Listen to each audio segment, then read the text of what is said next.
안녕하십니까. 어제 0시 기준 코로나19 신규 확진자가 689명이 나왔습니다. 700명대 육박하면서 3차 유행 후에 최다 수치인데요.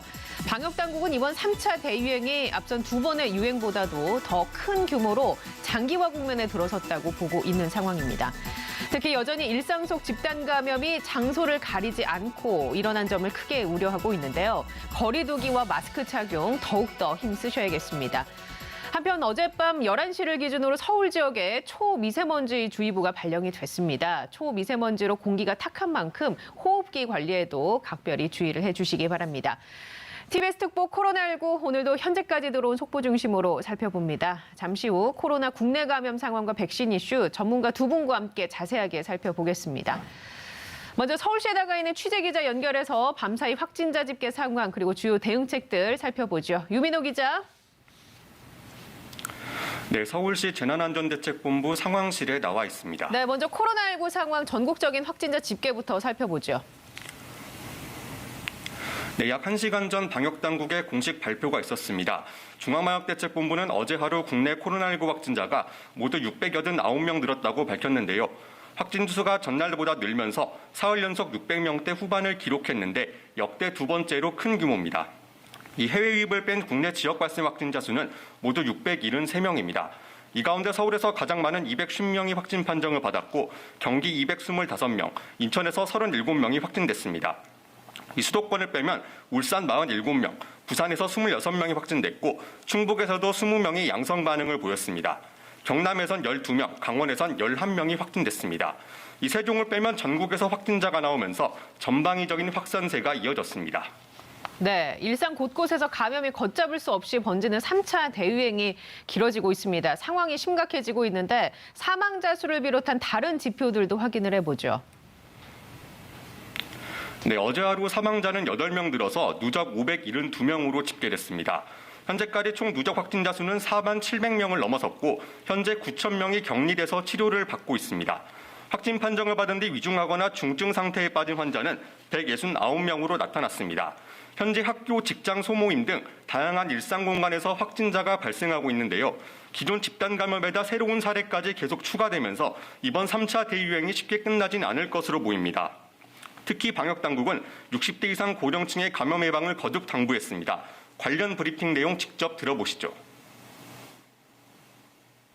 최근 동향 분석 결과 60대 이상의 어르신이 코로나19에 감염되면 이후에 10%는 위중증으로 발전하여 중환자실 치료를 받게 됩니다. 그간 우리나라를 발전시켜 오셨던 세대인 어르신들께서 다시 한번 거리두기에 참여해 줄 것을 부탁드립니다. 네, 이번에는 지역별 소식 살펴보겠습니다. 서울 확진자 현황은 어떻습니까? 네, 서울에선 방금 말씀드린 것처럼 어제 하루 210명이 확진 판정을 받았습니다. 9일 연속 열흘 가까이 200명대를 유지하고 있는 건데요. 누적 확진자 수도 11,000명을 넘어섰습니다. 대형 식당과 에어로빅 학원, 시장 사우나 등 집단 감염이 끊이지 않고 있습니다. 우선 어제 0시부터 오후 6시까지 18시간 동안 보고된 사례를 살펴보면 종로구 파고다 타운과 관련해 10명이 추가돼 모두 179명이 감염됐습니다. 강서구 에어로빅 학원 관련해선 8명이 확진됐고 중구 시장 관련 확진자도 2명 발생했습니다. 서초구 사우나와 동대문 체육시설에서도 각각 2명이 확진됐습니다. 해외 유입은 2명밖에 되지 않았고 아직 경로를 파악 중인 환자는 60명에 달했습니다. 서울의 확산세가 심상치 않습니다. 거듭해서 말씀드리지만 불필요한 외출은 자제해 주시고 밖에 나가더라도 손 씻기와 마스크 착용 등 기본적인 방역 수칙은 꼭 지켜주시기 바랍니다. 자, 그럼 자치구별로 자세하게 한번 또 살펴보죠. 네, 자치구별로는 같은 시간 기준으로 에어로빅 학원 집단 감염이 발생한 강서구에서 18명으로 가장 많은 확진자가 나왔습니다. 이어 강남구 15명, 동작구 13명이 발생했고 서초와 영등포구는 각 11명이 추가됐습니다. 자치구들도 확진자 동선 공개에 나서고 있는데요. 성동구에서는 추가 확진자 8명이 발생했는데 이 가운데 2명은 성수역 근처에 있는 빛의 자녀교회 관련 확진자로 분류됐습니다.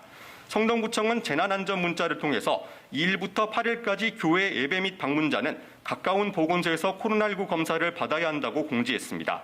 중구는 다른 구 확진자의 관내 동선을 공개했는데 서울역 주변에 있는 중림동 실로암 사우나입니다. 재난안전대책본부와 중구청은 실로암 사우나에 지난달 30일 오후 2시 30분부터 다음날 오전 7시까지 방문한 이용자는 가까운 선별진료소를 찾아서 검사를 받아야 한다고 안내했습니다. 사우나는 특히 집단 감염에 취약한 곳으로 여러 차례 관련 내용을 저희가 전해드렸습니다. 유동인구가 많은 서울역 근처라 더 걱정이 되는데요. 카드 사용 기록 등 반드시 방문 날짜 확인해 보시고 증상이 있다면 가까운 보건소에 방문을 하셔서 검사를 받으시기 바랍니다. 자, 확진자 발생으로 열차 운행이 중단됐다는 소식도 들려오던데 어떤 내용입니까? 네, 서울 은평구 수색역에서 확진자가 무더기로 발생하면서 어제 코레일이 일부 열차 운행을 중단한다고 밝혔습니다. 오늘부터 오는 22일까지 장항선 새마을, 무궁화호 열차 등 16편의 열차의 운행을 중지하기로 했는데요. 이 역은 새마을호와 무궁화호 등 일반 열차의 출발 기지 역할을 하는 곳입니다. 코레일은 열차 편성 업무라는 수송원 1명을 포함해 직원 11명이 그제 확진됐다고 밝혔습니다. 우선 사무실 등을 폐쇄하고 역 전체 방역 소동을 진행한 뒤 추가 감염을 막기 위해 수송 담당 직원 전원을 자가격리 조치했다고 밝혔습니다. 코로나19가 달리던 열차까지 멈춰 세웠네요. 예, 서울에서 3차 대유행으로 확진자가 급증하고 있고 병상 부족 문제를 다루지 않을 수가 없을 것 같은데 대책 나온 게 있습니까? 네, 어제 서울시는 산소치료부터 인공호흡기 등 치료를 받을 수 있는 중증 환자 전담 치료 병상이 단 3개 남았다고 밝힌 바 있는데요. 시는 일단 중증 환자를 치료할 수 있는 병상을 확보하는 데 노력하고 있습니다. 기존 격리 병상을 중증 환자 전담으로 전환하고 서울대와 이화여대 등 대학병원 그리고 상급 종합병원과 협의를 통해 병상을 최대한 끌어모으겠다는 방침입니다. 잠시 뒤 서울시 온라인 브리핑도 있을 예정인데요. 병상 관련 내용이 중점적으로 다뤄지고 또 질문도 들어올 것으로 보입니다. 생활치료센터 병상의 경우 아직 조금 여유가 있지만 확산세가 꺾이지 않고 있어 곧 한계에 다다를 수 있는 상황입니다. 서울시는 다음 주부터 25개 전 자치구에서 생활치료센터를 운영할 수 있도록 추가 설치에 나서고 있습니다. 지금까지 서울시 재난안전대책본부에서 TBS 유민호입니다. 네, 유민호 기자 수고하셨습니다. 지금 시각이 10시 57분 32초입니다. 잠시 후에 중앙재난안전대책본부에서 코로나19와 관련된 브리핑이 있을 예정인데요. 현장이 연결되면 저희가 바로 소식을 정리해드리도록 하고 계속해서 코로나19 상황 전문가 두 분과 함께 살펴보겠습니다. 서울대우 중앙대 약학대학 교수 모셨습니다. 안녕하십니까? 네, 안녕하세요. 네, 그리고 TBS 강양구 과학전문기자와도 함께 얘기 나눠보죠. 안녕하세요. 네, 안녕하십니까? 네. 자, 어제 0시 기준으로 신규 확진자가 689명이 나왔습니다. 어제보다 큰 폭으로 오른 건 아닌데요. 사흘 연속 700명대에 가깝게 근접을 하고 있습니다. 현재 상황 어떻게 보고 계신가요? 예, 좀 볼 것은 국내 발생인데요. 예. 국내 발생은 673명입니다. 그 여태까지 600명대가 나오기는 했지만은 해외 유입 확진자를 빼면은 600대 초반에서 중반을 오갔거든요. 그런데 해외 유입이 좀 줄어들면서 예. 오늘은 국내 발생이 600의 후반대로 나왔습니다. 이 얘기는 실제로 확산이 억제되지 않고 계속 늘어나고 있다는 것이거든요. 그리고 제가 말씀드린 것처럼 언제나 중요한 것은 국내 확진자 발생 양상이라 그랬지 않습니까? 네. 그렇기 때문에 늘어나고 있기 때문에 이게 위험스럽다 이렇게 볼 수 있는 거고 이 상황에서 통제가 안 될 경우에는 확실히 더 늘어날 개연성이 있다 이렇게 볼 수 있겠습니다. 지금 늘어나고 있는 추세는 점진적으로 늘어나고 있다고 봐야 하는 거죠. 급속하게 그렇습니다. 늘어나고 있지는 않고 있고요. 그렇습니다. 예. 자, 이 상황에 대해서 강 기자는 어떻게 보고 계십니까? 네, 사실 저는 오늘 700명대가 나올 거라고 생각을 했었습니다. 예. 이제 어제 수시로 이렇게 그 데이터가 확보가 되는 실시간 사이트. 실시간 예. 사이트의 양상이 너무나 폭발적이어가지고 오늘은 지역 발생은 600명대 후반이고 거기에다가 해외 유입 환자까지 합치면 700명대를 넘어설 가능성이 있겠구나라고 굉장히 걱정을 했었는데 방금 설 교수님께서 말씀을 하신 것처럼 다행스럽게도 해외 유입 환자 숫자가 줄어들어가지고 어쨌든 간에 겉보기에는 700명대를 넘지 않았는데 내용을 들여다보면은 지역 발생 환자 숫자가 600명대 후반이기 때문에 어느 때보다도 심각한 숫자라는 생각이 들 수 있고요. 더 이제 문제가 되는 것은 수도권의 양상이 잡히지 않을 뿐만 아니라 전국 곳곳에서 계속해서 확진 환자들이 발생하고 있다는 것도 굉장히 우려가 되는 대목입니다. 이 말은 무슨 말씀이냐면 지금 상황이 가까스로 억제가 되는 가장 중요한 이유는 뭐냐면 이제서야 이제 많은 분들이 예. 이동량이라든가 접촉량을 줄여서 약간이라도 지금 상황을 억제하도록 노력하는 시민들이 있기 때문에 이 정도 상태가 유지되고 있다고 생각이 들거든요. 네네. 근데 여기서 계속해서 이 정도 상태가 유지가 되기 위해서는 지금보다 더 강한 압력이 필요합니다. 그런데 지금 정도의 압력으로는 지금 발생하고 있는 확진 환자 숫자보다 다음 주에는 더 많이 나올 가능성이 있고요. 예. 이러다가는 정말 12월 안에 하루 확진 환자가 1,000명대 나오는 것도 볼 수 있겠다라는 생각이 들어서 지금 어느 때보다도 좀 경각심을 가져야 될 때가 아닌가 싶습니다. 확진자 수가 폭발적으로는 늘고 있지 않는 이 상황을 단계 조정의 효과가 나타나서라고도 볼 수 있을까요? 부분적으로는 단계 조정이 일단 있다고 봐야 돼요. 효과가 있다고 봐야 됩니다. 만일에 단계 조정에 대한 효과가 없다고 하면은 더 많이 나타났을 거예요. 예. 그러는데 단계 조정에 대한 효과가 우리가 원하는 만큼 나타나고 있지는 않다고 하는 고민이 있는 거죠. 그러니까 단계 조정을 상향함으로써 효과는 일부 보이고 있는데 이게 떨어져야 되는데 떨어지지 않고 횡보하고 있다는 거죠. 예. 그렇기 때문에 충분한 효과를 볼 수 없다고 하는 점이 지금 어려움에 있다. 네. 이런 생각이 듭니다. 알겠습니다. 자, 중앙재난안전대책본부에서 코로나19 관련된 브리핑이 시작이 됐습니다. 함께 들어보시죠. 국내 신규 환자 673명은 이번 3차 유행 가운데 가장 큰 수치입니다. 여전히 수도권의 환자가 전체의 76%를 차지하며 수도권을 중심으로 한 유행 확산세가 반전되지 못하는 위중한 상황입니다. 수도권의 지역사회 감염이 곳곳에 산재함에 따라 지난 11월 24일부터 실시한 거리두기 2단계의 효과가 제한적인 것으로 보입니다. 지난 주말 수도권의 휴대폰 이동량은 직전 주에 비해 오히려 0.6% 증가하는 등 이동량 감소 역시 정체되는 양상입니다. 거리두기의 효과가 나타나기 위해서는 운영 중단이나 제한 등 정부의 강제적인 조치보다 국민 여러분의 적극적인 거리두기 실천이 더욱 중요합니다. 지금은 방역 수칙을 지키며 사회활동을 할 수 있는 상황이 아닙니다. 가급적 모든 사회활동을 자제하고 불필요한 외출, 모임 등 다른 사람과의 접촉을 최소화해 주시기 바랍니다. 정부 또한 국민 여러분의 노력과 함께 방역과 의료 대응을 강화하여 현재의 추세를 반전시킬 수 있도록 최선의 노력을 기울이겠습니다. 정부는 지역사회 감염을 최대한 빨리 발견하고 감염 고리를 차단하기 위해 수도권의 진단검사를 공격적으로 확대하고자 합니다. 먼저 의심 증상이나 역학적 연관성이 없어도 전국의 모든 선별진료소에서 무료로 검사를 받을 수 있도록 검사 대상자를 확대하였습니다. 이에 더하여 12월 14일, 즉 다음 주 월요일부터 3주간 수도권 집중 검사 기간을 운영할 계획입니다. 수도권 보건소의 선별진료소 운영 시간을 주중에는 오후 9시까지, 토요일과 공휴일은 오후 6시까지 연장하였고 민간 의료기관의 선별진료소 확대 운영도 협조 요청하였습니다. 드라이브 스루형 선별진료소의 확대도 추진할 계획입니다. 코로나19 발생 위험이 높은 유행 우려 지역 등 약 수도권 150개 지역에는 임시 선별 검사소를 단계적으로 설치할 계획입니다. 이름과 주민등록번호 대신 휴대전화번호만 제공하는 익명 검사를 실시하여 낙인 효과에 따른 검사 기피를 최소화하고자 합니다. 이러한 익명 검사는 지난 5월 이태원 클럽이나 8월 광복절 집회 관련 검사 대상자의 자발적인 검사 유도를 위해 실시한 바 있습니다.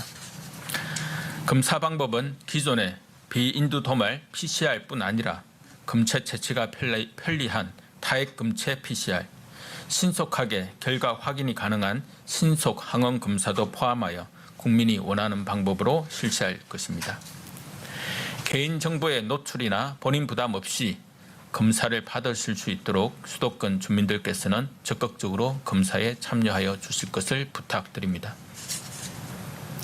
또한 신속 항원 검사의 경우 검사 결과를 빠르게 확인할 수 있다는 장점을 활용하기 위해 응급실, 중환자실, 의료취약지 의료기관 등에서 실시하는 경우 오는 14일부터 건강보험을 적용할 예정입니다. 본인 부담금은 8,000원 내외이며 보험 적용 대상이 아닌 일반 의료기관에서도 비급여로는 검사를 실시할 수 있습니다. 신속 항원 검사 결과가 양성인 경우 반드시 PCR 검사를 추가 실시하여 감염 여부를 확인하여야 하며 이에 따른 신고 대응 체계도 운영할 것입니다. 한편 일선병원에서의 타액검체 PCR 검사 활용이 가능하도록 건강보험 적용을 추진할 예정입니다. 요양병원과 시설, 정신병원 등 감염 취약시설에 대한 선제 검사도 더욱 강화할 예정입니다. 현재 수도권은 2주, 비수도권은 4주 간격으로 주기적으로 실시하고 있으나 비수도권의 경우에도 2주 간격으로 실시하도록 주기를 단축할 것입니다. 역학조사의 추적 속도도 배가하기 위해 인력 지원도 대폭 확대하겠습니다. 먼저 질병관리청의 중앙역학조사관 가운데 30명을 권역별 질병대응센터에 파견하였고 이들 역학조사관이 역학조사 지원이 필요한 지자체에 파견되어 일선 현장을 지원할 것입니다. 이에 더하여 역학조사 지원 인력으로 군, 경찰, 공무원 등 810명을 수도권 지역에 파견합니다. 수도권 지역의 총 81개 보건소에 대해 한 개소당 10명 내를 파견하며 지역 유행 상황에 따라 단계적으로 배치할 것입니다. 보건소별 방역관 지휘하에 신속한 접촉자 조사와 자료관리 업무, 수도권 임시 선별검사소 운영 지원 업무 등을 수행할 예정입니다. 환자 급증에 대비하여 의료 역량 확보에도 총력을 다하겠습니다. 해외 유입을 포함하여 689명의 신규 환자가 발생하였지만 어제 520명의 퇴소 환자가 발생하여 169명의 추가 입원 입소가 필요합니다. 중환자실은 환자가 즉시 입원할 수 있는 병상은 현재 전국 52병상, 수도권 8병상입니다. 위중증 환자가 170명대로 증가한 점을 고려하여 확충 계획을 신속히 추진하고자 합니다. 코로나19 전담 치료병상은 현재 210개까지 확충하였고 12월 20일에는 308개, 올 연말까지는 331개까지 최대한 확보할 계획입니다. 특히 수도권의 중증 환자 전담 치료병상은 현재 131개로 12월 20일에는 200개까지, 올 연말에는 총 215개까지 확보할 예정입니다. 경증과 중등증 환자를 위한 생활치료센터와 감염병 전담병원의 가동률도 점점 높아지는 상황입니다. 감염병 전담병원은 현재 48개소 약 4,900여 병상을 운영 중으로 가동률은 전국 약 65%로 약 1,800병상이 가용하고 수도권은 78%로 약 500여 병상이 가용한 상황입니다. 환자 급증에 대비하여 지자체에서 확충하고 있는 전담병원 외에도 중수본 차원에서 감염병 전담병원을 충분히 확보하여 즉시 운영 가능한 형태로 준비할 예정입니다. 우선 중앙부처에서 운영 중인 국립중앙의료원, 국민건강보험공단 일산병원 등을 포함한 수도권 공공병원 등을 포함해서 병상 약 1,000여 개를 확보할 계획으로 추진 중입니다. 생활치료센터는 현재 23개소 약 4,800여 명 규모로 운영 중이며 가동률은 58% 수준으로 아직 2,000여 명이 추가 입소할 수는 있습니다. 하지만 수도권의 경우 현재 가동률이 약 64%로 1,000여 명의 정원이 남아있으나 객실 점검 등으로 당장 사용이 어려운 경우를 제외하면 약 760명 정도의 입소 여력은 있는 상황입니다. 수도권에서 오늘 서울시 자치구 생활치료센터 4곳과 경기도 1곳, 인천시 1곳 등 6개소를 추가 개소하여 약 1,048명 규모를 더 수용할 수 있습니다. 다음 주까지 계속 신속하게 늘려나갈 계획입니다. 엄중한 상황인 만큼 적시에 생활치료센터를 충분히 설치함은 물론 설치된 시설로 적시 환자를 이송할 수 있도록 지자체의 적극적인 노력과 협조를 부탁드립니다. 네. 네, 지금까지 중앙재난안전대책본부의 코로나19 관련 브리핑 함께 보셨습니다. 브리핑에서도 보셨겠지만 정부가 수도권, 젊은 층, 무증상 감염자를 찾기 위해 총력을 기울이고 있습니다. 그중에 하나로 코로나 검사 방식을 본인이 선택해서 맞을 수 있게 했는데 이게 각 검사마다 차이점이 있습니다. 어떤 건지 일단 설명을 좀 해주실까요? 네, 일단 PCR 검사 같은 경우에는 기존에 우리가 지금까지 해왔던 방식이고요. 그러니까 검체를 채취한 다음에 그 검체를 유전자를 중폭을 시켜가지고 그 유전자 안에 코로나19 바이러스가 있는지를 매칭해가지고 검사를 하는 방식이고 가장 정확한 방식이라고 할 수 있겠습니다. 그리고 이제 타액 검사 같은 경우에는 사실은 예. PCR 검사예요. 사실은 PCR 검사인데 지금 우리가 PCR 검사를 하기 위해서는 항상 선별진료소를 찾아가가지고 이제 거의 어떤 분들 같은 경우에는 이제 코를 이제 뇌가 뚫리는 예. 듯한 느낌을 받았다라고 표현하시는 분들도 있던데 코나 혹은 입천장 같은 곳을 이렇게 해가지고 검체를 채취하는 네. 과정을 거쳐야 됐잖아요. 그런데 타액 검사 같은 경우에는 본인이 그냥 키트에다가 침을 뱉어가지고 예. 그 침을 보내가지고 이제 검사를 받는 방식인데 네. 타액에 포함되어 있는 바이러스 양이 지금까지 해왔던 방식대로 검체를 채취하는 방식에 비해서 바이러스 양이 적을 수가 있습니다. 예. 자, 그렇기 때문에 이 기존의 PCR 검사 채취 방식과 비교했을 때는 정확도가 좀 떨어질 수가 있습니다. 예. 그러니까 검체를 채취하는 데는 훨씬 더 용이하지만 정확도가 떨어질 수 있다는 것이 큰 차이고요. 네. 신속 항원 검사 같은 경우에는 좀 전혀 다른 방식이에요. 신속 항원 검사 같은 경우에는 네. 우리 몸에 바이러스가 감염이 되면 그 우리 몸에는 그 바이러스의 항원이 있습니다. 그 항원을 인식할 수 있는 방식으로 예. 빨리 바이러스에 감염되었는지 감염되어 있지 않는지를 이제 확인하는 방법이 신속 항원 검사예요. 그러니까 예를 들어서 임신 테스터기나 예. 혹은 계절 독감 백신 네네. 키트 같은 것들이 일선병원에 있지 않습니까? 그거랑 유사한 원리라고 생각을 하시면 됩니다. 예. 근데 신속 항원 검사 같은 경우에는 코에 면봉을 넣어서 검체를 채취한 다음에 바로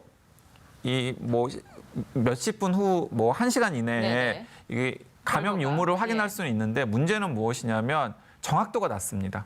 자, 그래서 예.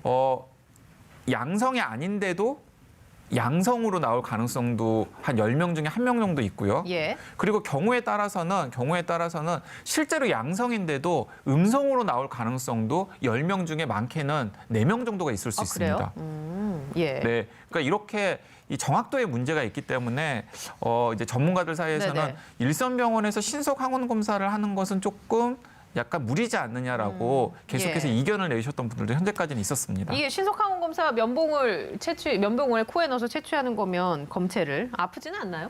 이게? 아프지는 않죠. 아, 그래요? 아프지는 않는데 사실은 지금 선별진료소에서 검체를 채취하는 방식과 비교했을 때 사실은 큰 차이는 없잖아요. 근데 문제는 뭐냐면 예. 이제 본인이 할 수 있다라는 것 때문에 의료진이라든가 아니면 검체를 채취하는 네네. 사람들의 감염을 최대한 차단하면서도 간편하게 일단 잠정적으로 양성인지 음성인지를 빠른 시간 안에 확인할 수 있는 방법이라는 것 때문에 예. 지금 방역 당국에서도 이제 도입을 검토한 것이죠. 지금 강 기자가 얘기해 주신 것처럼 타액 검사가 정확도가 PCR 기존에 하던 검사보다 좀 떨어질 수 있다고 얘기했거든요. 이게 우리가 걱정할 정도, 유의미할 정도로 떨어지는 거라고 볼 수 있나요? 기본적으로 타액 검사나 신속 항원 검사 같은 것이 지금과 같은 상황이 아닐 경우, 그러니까 600명, 700명, 앞으로 1000명 막 이렇게 위험한 상황이 아닐 경우에는 전혀 도입이 될 수 없는 것들입니다. 이게. 예. 그러니까 지금은 너무 환자가 많이 나오고 그다음에 추적 속도를 보다 더 빠르게 예. 진행이 되고 그러니까 역학조사가 다 못 일어나고 이러니까 손을 좀 빌리는 거예요.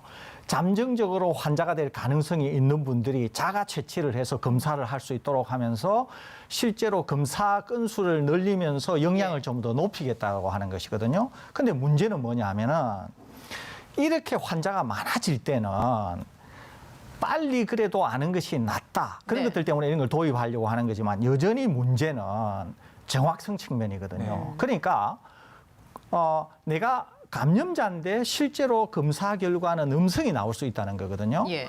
그러니까 환자가 굉장히 적은 상황에서는 이것들이 굉장히 문제가 될 수가 있는 거죠, 이게.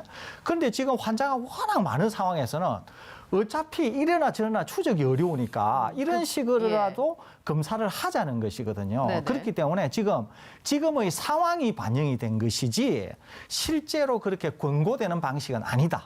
이렇게 정리하는 것이 좀 더 합당해 보입니다. 자, 그러면 신속 항원 검사 같은 경우는 정확도가 낮기 때문에 이걸 단점으로도 볼 수 있을 것 같은데 만약 이 검사를 본인이 했어요. 자가가 알아서 자신이. 근데 이 검사 결과가 양성이 나왔어요. 그러면 이 사람은 양성이다라고 우리가 판정을 내릴 수 있는 건가요? 그렇지 않습니다. 그럼 또다시 PCR 검사를 한 번 더 해야 돼요? 해야 될 것으로 권고되고 있습니다. 예. 그러니까 이렇게 신속 항원 검사 같은 걸로 간이 테스트를 해서 양성으로 보인다. 그러니까 검사 결과는 양성이지만 정말로 양성인지 음성인지 모르는 거잖아요. 그죠? 근데 잠정적으로 양성일 수 있는 거잖아요. 예. 그러니까 좀 더 정확하게는 본인이 마스크를 착용한다든지 자가격리 조치를 한 상황에서 PCR 검사를 통해서 정확한 진단을 하도록 그렇게 권고되고 있다. 이렇게 예. 이해하시는 것이 좀 더. 이렇게 그냥 쉽게 설명을 드리면 될 것 같습니다. 제가 아까 신속 항원 검사 같은 경우는 임신 테스터기와 똑같은 네네. 원리라고 말씀을 드렸잖아요. 그러니까 우리가 간이 임신 테스터기로 집에서 두 줄이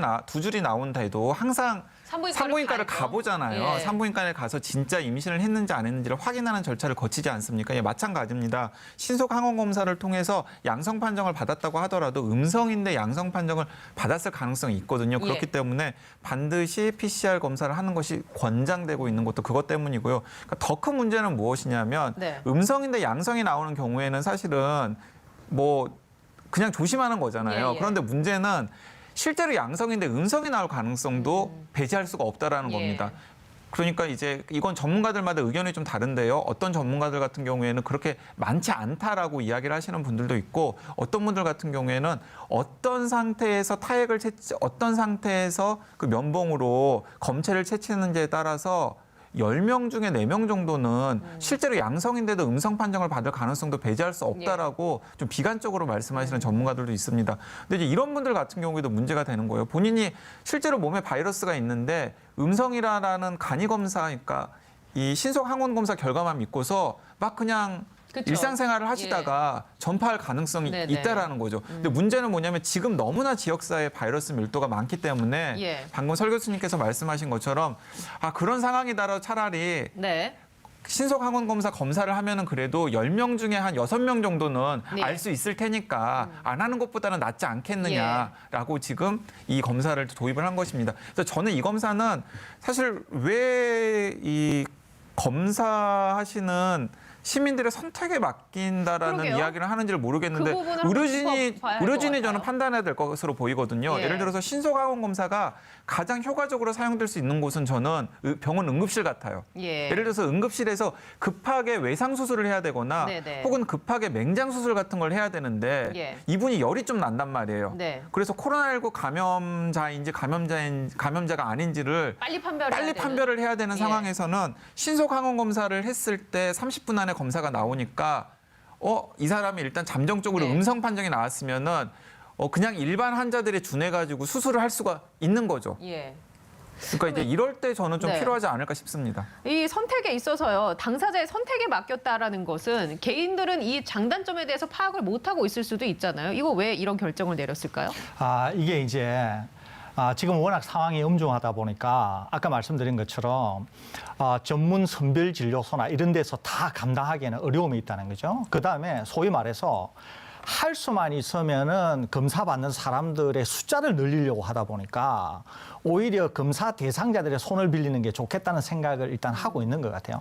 그러다 보니까 이제 이런 선택을 하게 되는 것 같은데 오히려 이것은 굉장히 전문 영역이지 않습니까? 예. 그래서 개개인들이 선택하기보다는 오히려 전문가들이 선택을 하거나 해서 하는 것들이 좀 더 적합하지 않겠나 제 생각으로는 그런 생각이 듭니다. 제가 생각하기에는 이제 장소라던가 아니면은 그러니까 어떤 장소에서 검사를 받는지에 따라서라든지 특성이라든지. 집단의 특성이라든지 예. 이런 것들을 염두에 두고서 전문가들이 모여가지고 가이드라인을 만들어서 줘야지 이렇게 일반 시민들에게 선택을 네. 하게끔 하면 제가 생각하기에는 실제로 방역 현장에서는 혼란이 훨씬 더 많아질 것 같아요.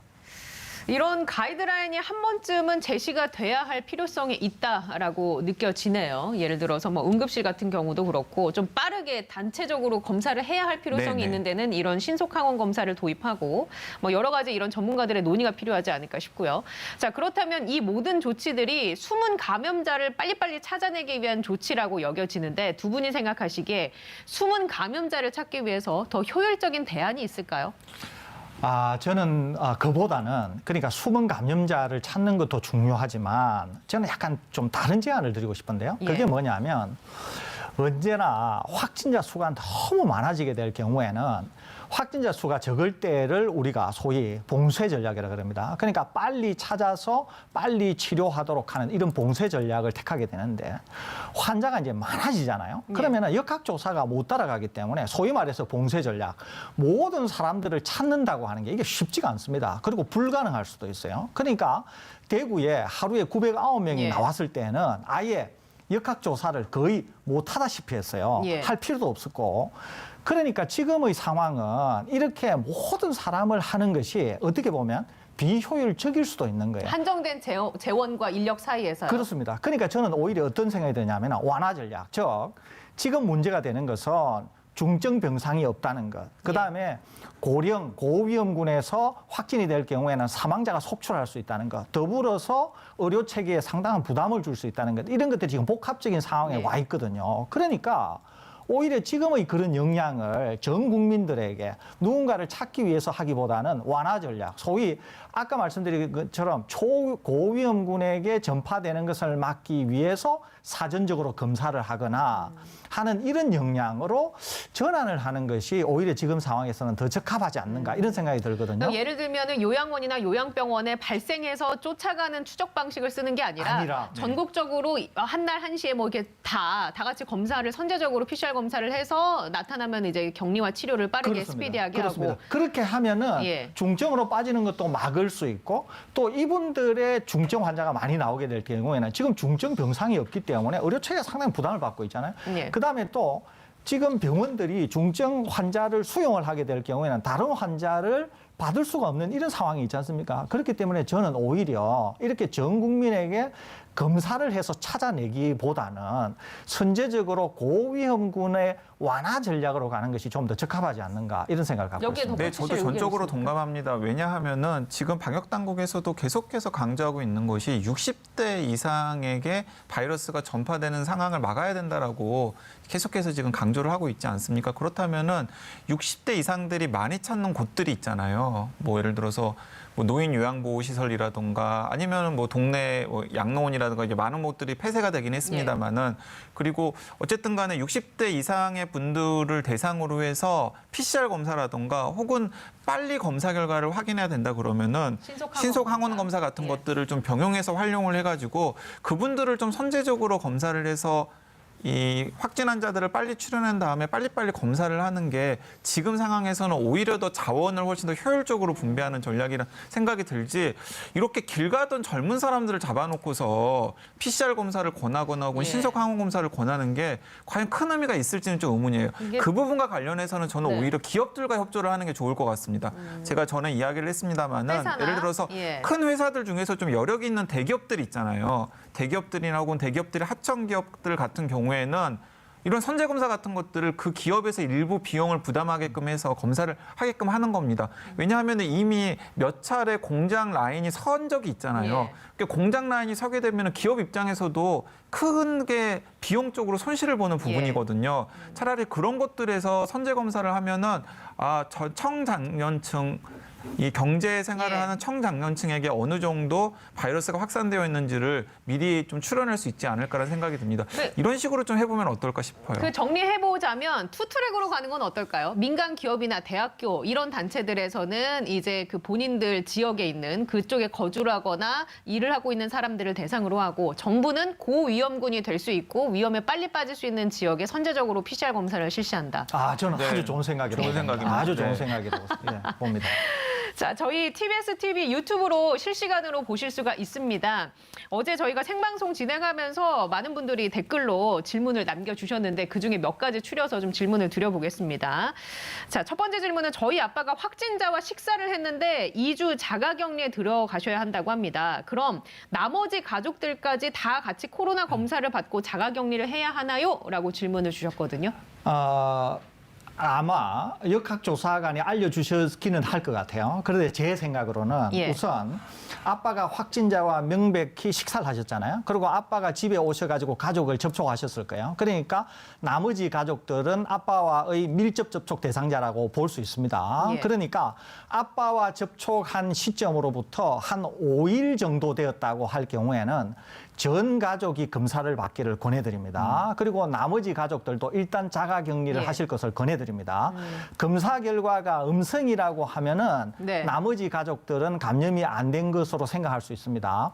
아빠도 마찬가지로 그런 조치를 취하시는 게 좋은데 아빠는 확실히 14일까지 자가격리를 하셔야 될 것 같고 예. 나머지 분들은 검사 결과가 음성이다 이럴 경우에는 네. 하루나 이틀 정도 그래서 총 기간, 아빠를 접촉한 첫날부터 총 기간이 7일 정도까지 아무런 증상이 없으면서 음성이다. 이러면은 아빠를 더 이상 접촉하지 않는다. 집안 내에서도. 아빠는 7일 동안 더 자가격리를 하셔야 되겠죠. 이런 상태에서 자가격리를 해주셔도 되지 않을까 이런 생각이 듭니다. 그러니까 이제 가장 중요한 포인트가 무엇이냐면 밀접 접촉자와 그러니까 밀접 접촉자가 양성인지 음성인지 이게 일단 첫 번째 중요하고요. 그리고 두 번째는 밀접 접촉자가 확진을 판정을 받을 때까지 가족들이 얼마나 그 밀접 접촉자와 교류를 했는지가 중요합니다. 예를 들어서 어제 점심을 드셨는데 오늘 바로 밀접 접촉자로 분류가 되어가지고 이렇게 자가격리가 예. 들어갔는데 심지어는 음성이세요. 예.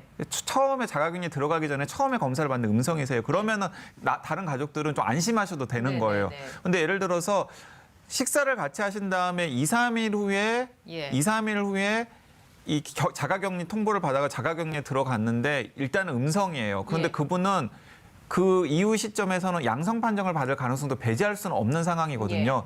그런 경우에는 어쨌든 간에 바이러스를 가지고 있는 상태에서 가족들과 2, 3일 정도 같이 보냈을 가능성이 네. 있잖아요. 그러면 가족들도 계속해서 아버지의 검사 결과에 좀 촉각을 곤두세우면서 예. 조심을 하셔야 되는 거죠. 알겠습니다. 두 번째 질문은 지금 이제 정부 당국이 추진하고 있는 정책은 밀집 정도에 따른 방안으로 알고 있는데 교수님이 얘기하신 마스크 착용 기준으로 재평가해야 한다라는 것 이것과 근본적으로 어떤 차이가 있는지 효과성은 있는지 한번 여쭤보겠습니다. 근본적으로 차이가 있죠. 예. 제가 말씀드린 것처럼 마스크는 거리두기보다 효과가 훨씬 뛰어납니다. 기본적으로. 그런데 제가 드린 말씀은 뭐냐면은 마스크 착용을 1차적으로 하고 더불어서 실내인 경우에는 밀집도까지 떨어뜨린다고 하는 두 개를 동시에 고려한다는 거죠. 각각이 아니라. 그러니까 마스크나 아니면은 밀집도냐를 선택하는 게 아니라 마스크를 먼저 선택하고 그것은 마스크가 밀집도보다 훨씬 중요하기 때문에 필수적인 요소. 그렇습니다. 이것은 필수적이죠. 그러니까 마스크를 먼저 선택하고 마스크를 선택한 다음 실내인 경우에는 2차적으로 밀집도를 고려해서 실내인 경우에는 밀집도도 2분의 1이나 3분의 1로 떨어뜨려야 된다. 예. 그러니까 두 개가 동시에 작동하는 그런 방식을 만들어줘야 된다. 이런 말씀입니다. 네네, 알겠습니다.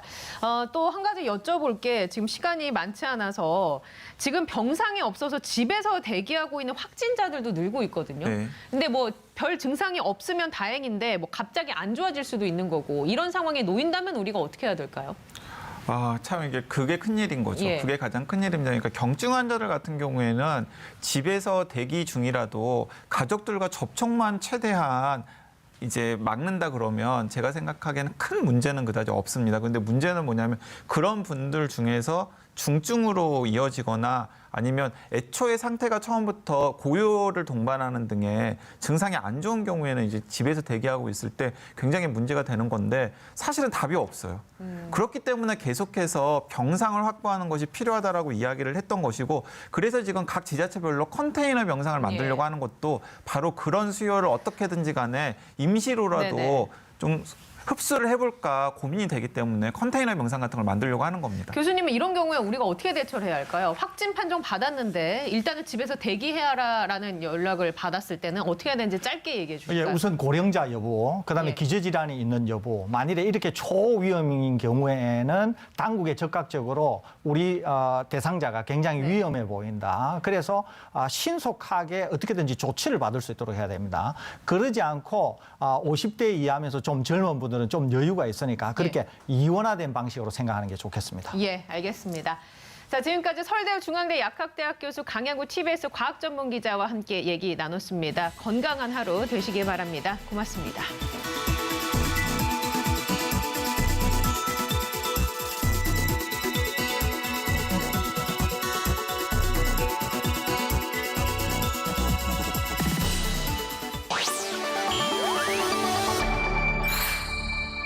TBS